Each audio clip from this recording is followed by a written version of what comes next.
Hey everyone, welcome back to the channel. If you're new here, we dive deep into those thrilling transformation stories that blend emotional drama with a dash of suspense. Today, we're kicking off a brand new tale titled They Gave Me Estrogen Instead of Painkillers, TGTF Transformation. This one's going to be a roller coaster, full of internal turmoil, close calls, and that heart-pounding tension you all love. It's structured like a binge-worthy series, but in story form, perfect for listening while you chill or commute. We'll build it section by section, so hit that subscribe button and turn on notifications if you want to catch the next parts. Alright, let's dive in. My name is Alex, or at least, that's what everyone calls me. I'm 28, living in a mid-sized apartment in downtown Seattle, the kind of place where the rain never stops tapping on the windows like it's trying to whisper secrets. I've always been the steady type, reliable, a bit introverted, the guy who blends into the background at parties. By day, I'm a graphic designer for a small marketing firm. It's remote work mostly, which suits me fine, staring at screens, tweaking logos, and sipping coffee in my sweatpants. No one expects much flair from me. I'm the dependable one who meets deadlines and doesn't rock the boat. But beneath that plain exterior, there's always been this undercurrent, this quiet itch I can't quite scratch. See, I've had this secret for years. Cross-dressing isn't something I do every day. It's more like a private escape, a way to explore parts of myself that the world doesn't see. It started back in college. Experimenting with a roommate's forgotten clothes after a breakup left me questioning everything. Was it passion? Necessity? Honestly, a bit of both. It feels like self-expression, rebellion against the box society shoved me into as a guy's guy. But it's not just about the clothes. It's the transformation, the way it makes me feel alive, feminine, empowered in a vulnerable sort of way. I've never told anyone, not my family, not my friends. My parents are back in the Midwest, conservative types who think therapy is for weaklings. My buddies from work? They'd laugh it off or worse, distance themselves. It's my hidden world, tucked away in a locked drawer under my bed. A few dresses, makeup kits, a wig or two. I indulge maybe once a month, when the apartment's empty, doors locked, blinds drawn. The thrill is in the secrecy, but so is the shame. What if someone found out? Would they see me as a freak? And then there's Isabella. God, Isabella. We've been together for 2 years now, and she's the light in my otherwise muted life. She's 26, a vibrant elementary school teacher with curly auburn hair that bounces when she laughs, and eyes that crinkle at the corners like she's always in on some joke. We met at a coffee shop, cliché, I know, when I spilled my latte on her sketchbook. She didn't get mad. She just smiled and said, "Well, now it's abstract art." That's Isabella. Optimistic, creative, always seeing the beauty in chaos. Our relationship is solid, built on late-night talks about dreams and fears. She knows about my chronic back pain from an old car accident, the one that left me with prescriptions and physical therapy sessions. But she doesn't know about the cross-dressing. How could I tell her? She's open-minded, sure, supports all kinds of causes, from LGBTQ rights to mental health awareness. But what if this is too much? What if she sees it as deception, or worse, loses attraction to me? I love her fiercely. She's my anchor. We share everything. The cozy apartment with its mismatched furniture, weekend hikes in the misty forests outside the city, even silly arguments over what to watch on Netflix. But this one secret? It's mine, buried deep, because the fear of rejection gnaws at me like a constant ache. The apartment itself is our little sanctuary. It's on the 5th floor of an old brick building, with exposed beams and a view of the bustling street below. The living room has a plush couch where we cuddle, a kitchen that smells like Isabella's homemade pasta, and my home office in the spare room, cluttered with design tablets and empty mugs. The mood is usually warm, inviting, soft lighting from string lights, the hum of the city outside. But lately, that chronic pain has been flaring up bad. It started after a rough week at work. I tweaked my back lifting boxes during a rare office visit. The doctor prescribed stronger painkillers, something to dull the edge without knocking me out. "Take these twice a day," he said, scribbling on his pad. should ease things right up. I picked them up from the pharmacy that afternoon, a small bottle rattling in my pocket as I hurried home through the drizzle. Isabella was out teaching an after-school art class, so I had the place to myself. I popped one right away, chasing it with water, expecting that familiar, numbing relief. At first, nothing seemed off. The pain ebbed a bit, but there was this weird warmth spreading through me, like a flush I couldn't shake. I shrugged it off, maybe a side effect. That evening, Isabella came home, her cheeks rosy from the cold, carrying takeout Thai food. "How's the back, babe?" she asked, kissing my cheek. I forced a smile. "Better already. These new meds are working." We ate on the couch, her feet in my lap, talking about her day, how one kid drew a dinosaur that looked suspiciously like our cat, Whiskers. It was normal, comforting. But as the night wore on, I felt different. My skin tingled, sensitive in a way it never had. When I went to bed, hugging Isabella close, my mind raced. Was it just the painkiller? Or something else? The next few days blurred into routine, but the changes crept in slowly. My energy dipped, then surged in odd ways. Mornings, I'd wake with this softness in my muscles, like they'd lost some edge. My chest felt tender, nipples sore against my shirt. I chalked it up to stress, the back pain playing tricks. Work kept me busy, designing a campaign for a tech startup, endless revisions. Isabella noticed I was quieter. "You okay?" "You seem off," she'd say, rubbing my shoulders. I'd nod, kiss her, and change the subject. But alone, in the bathroom mirror, I'd stare. My face looked smoother, less angular. Beard growth slowed. I barely needed to shave. Weird, but hey, less hassle. It was about a week in when the real alarm bells rang. I ran out of the meds faster than expected, must have miscounted, and headed back to the pharmacy. The pharmacist, a stern woman with glasses perched on her nose, scanned the bottle. Her eyes widened. "This isn't right," she muttered, typing furiously. "What do you mean?" I asked, heart skipping. She looked up, face pale. "Sir, this isn't your prescription. There's been a mix-up. These are estrogen pills, hormone replacement therapy for a patient named Alexis Thorne. Your painkillers were swapped." The world tilted. "Estrogen? I've been taking female hormones for days. How bad is this?" I stammered. She assured me it was reversible if stopped early, but advised seeing my doctor ASAP. Side effects could include mood swings, physical changes, breast tenderness, fatigue. I nodded numbly, grabbing the correct bottle and bolting. Back home, panic set in. Isabella was at a staff meeting. Thank God. I researched furiously on my laptop. Estrogen effects on men. Feminization, softened features, potential breast growth if prolonged. My mind reeled. This wasn't just a mistake.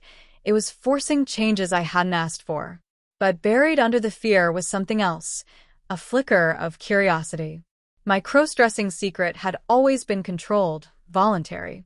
Now, my body was betraying me, pushing me toward that feminine side, without permission. I felt violated, yet strangely intrigued. What if this amplified it? Made it real? That night, as Isabella slept beside me, I lay awake, staring at the ceiling. The rain pattered harder, mirroring my turmoil. My secret life was colliding with reality. I stopped the pills immediately, but the damage, or transformation, was already underway. Little did I know, this was just the beginning. The physical shifts would intensify, pulling me deeper into a world of suspense, where every glance in the mirror risked exposing my dual self. And Isabella? She was closer to the truth than I realized. Okay, everyone, if you thought the intro was intense, buckle up. We're now entering the thick of it. The slow burn where everything starts to unravel, one subtle change at a time. Alex has just discovered the pharmacy horror. He's been taking estrogen for over a week instead of painkillers. He's thrown the wrong bottle away, started the real meds, though the damage lingers. And now, the changes aren't stopping. They're speeding up. And the one person he fears most finding out? She's sleeping 10 feet away every night. The first 2 weeks after the switch were torture disguised as normal life. I'd wake up every morning and immediately check my body like I was inspecting a crime scene. Chest still tender, maybe a little more swollen than yesterday. Skin softer, almost glowing under the bathroom light. My thighs felt fuller? Not dramatically, not yet, but enough that my jeans hugged differently. I'd stand there in boxers, staring, heart hammering. Part of me wanted to scream. Another part, the quiet, dangerous part that lived in that locked drawer, whispered, "Look at you. You're becoming her." I hated that voice. I hated how it made my stomach flip with something dangerously close to excitement. Work became my escape and my prison. Sitting at my desk for 8 hours, mouse in hand, pretending to care about color palettes while my mind screamed. Every time I shifted in my chair, the slight rub of fabric against newly sensitive nipples sent a jolt through me. I started wearing looser shirts, hoodies even in the apartment. Isabella teased me about it. "Babe, are you going full cozy hermit mode?" And I laughed it off, said the back still hurt. Lies were piling up faster than I could track. But the nights were the worst. Isabella would come home, kick off her flats, wrap her arms around me from behind while I cooked dinner.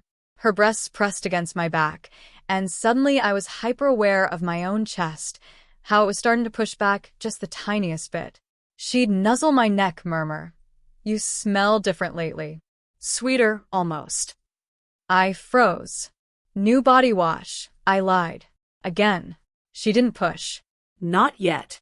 Around day 18, I couldn't take it anymore. The apartment was empty. Isabella at a weekend teacher conference 2 hours away. I told myself I was just going to look, just check how bad it really was. I locked the bedroom door, pulled the blinds, heart pounding so hard I could feel it in my throat. The drawer clicked open. There they were, the black lace panties I'd bought online 2 years ago and never dared wear outside experimental sessions. The crimson midi dress with the off-shoulder neckline. The long chestnut wig still in its net. The makeup bag, heavy with untouched shadows and lipsticks. I stripped slowly. Clinical at first, like I was documenting evidence. But the moment the lace slid up my thighs, God, the fabric caught on skin that felt brand new. Softer. More sensitive. I gasped. My body responded in ways it never had before the hormones. A flush crept up my chest, my neck. I stepped into the dress. The zipper whispered up my back. The neckline dipped low enough to show the faint swell beneath, small, but undeniable. Breast buds. That's what the forums called them. I stared at the mirror. And for the first time, I didn't hate what I saw. I looked pretty. Not perfect. Not passable in daylight. But soft. Feminine. Real. The shame hit like a truck right after. I tore the dress off, stuffed everything back, slammed the drawer. Sat on the floor shaking. What the hell is wrong with me? This wasn't supposed to happen like this. I was in control. This is violation. But the seed was planted. Over the next week, the changes accelerated in cruel increments. My waist subtly cinched. Nothing drastic, but enough that belts felt looser. Hips rounded just a fraction. My voice cracked once during a Zoom call. I coughed and blamed allergies. Facial hair growth slowed to almost nothing. I could go 3 days without shaving and still look smooth. And the emotions, Jesus, the emotions. I cried at a commercial about lost puppies. Snapped at Isabella over nothing, then apologized with tears in my eyes. Mood swings slammed into me like waves. 1 minute euphoric, the next terrified. I started researching reversal timelines obsessively. 6 months of low-dose accidental exposure could mean permanent changes. Breast tissue doesn't just vanish. Fat redistribution might stay. Voice might not fully deepen back. I stopped taking the correct painkillers too. The back pain was nothing compared to this existential panic. Then came the night that changed everything. Isabella had a late parent-teacher conference. She texted she'd be home around 10. I had 4 hours. 4 hours alone. I told myself no. Absolutely not. But the drawer called. This time I didn't fight it. I showered first, long, hot, letting the water cascade over skin that felt alien and perfect at once. I shaved what little stubble remained, legs included. The razor glided like silk. When I stepped out, towel around my chest like I'd seen women do in movies, I felt dainty, fragile, powerful. Back in the bedroom, lights dimmed. Panties first. Black lace again. They fit better now, my hips gave them shape. I trembled as I pulled them up. Stockings next. Sheer black, with a subtle seam up the back. Rolling them up my calves, thighs, the sensation was electric. Every nerve ending sang. Then the bra. Padded, push-up style. I fastened it in front, spun it around, adjusted the straps. When I looked down, I had cleavage. Small, but real. My own tissue, pushed together. I cupped them. A soft moan escaped before I could stop it. The dress again, crimson, clinging in places it never had before. The fabric kissed curves that weren't there last month. Makeup. I took my time. Foundation smoothed over flawless skin. Concealer under eyes. Blush high on cheekbones. Eyeshadow, smoky, dramatic. Mascara. Eyeliner winged sharp. Lipstick, deep berry red. Finally, the wig. Long, chestnut waves. I brushed it out, pinned it securely. Heels. 3-inch black pumps. I wobbled at first, then found balance.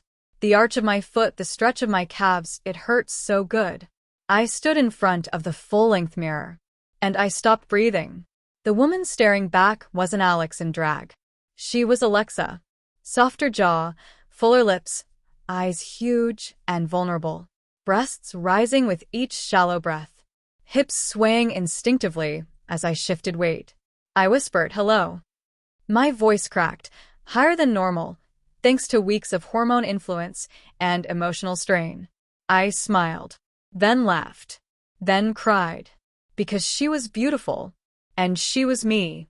I posed, turned, ran hands down my sides. The thrill was intoxicating, better than any secret session before. Because this time, it wasn't costume. It was chemistry. My body was answering the call I'd only ever half-voiced. I danced slowly to no music. Swayed hips. Touched my reflection. Time dissolved. Until the front door clicked. My blood turned to ice. Isabella wasn't due for another 45 minutes. She texted she'd be late. But the door opened. Footsteps. "Babe?" I got out early, surprise. Panic exploded. I stumbled backward, heel catching on the rug. I fell hard. Ankle twisting, breath knocked out. The wig shifted.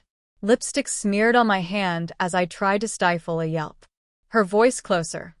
"Alex? You okay?" I heard a thump. I scrambled. Kicked off heels. Ow, ankle throbbing. Yanked the wig. Hairpins tore at my scalp. Dress zipper stuck. I ripped at it. Fabric tearing slightly. "Alex." She was in the hallway. I dove for the closet, threw myself inside among coats and boxes. Pulled the door almost shut. Heart slamming so loud, I was sure she'd hear it. The bedroom light flicked on. "Alex? Where are you?" I held my breath. Prayed the torn dress wasn't visible under the door crack. Prayed she wouldn't smell the perfume I'd spritzed, her favorite, ironically. Footsteps circled the room. Then stopped. Right outside the closet. I saw her shadow under the door. She spoke softly, confused. "Babe, why are there heels on the floor? And is that lipstick on the mirror?" My world narrowed to a pinhole. She bent down. Picked something up. A hairpin. One of mine. Silence stretched forever. Then, quietly, "Alex, come out. We need to talk." Beat. Rain intensifies. Soft gasp SFX. To be continued.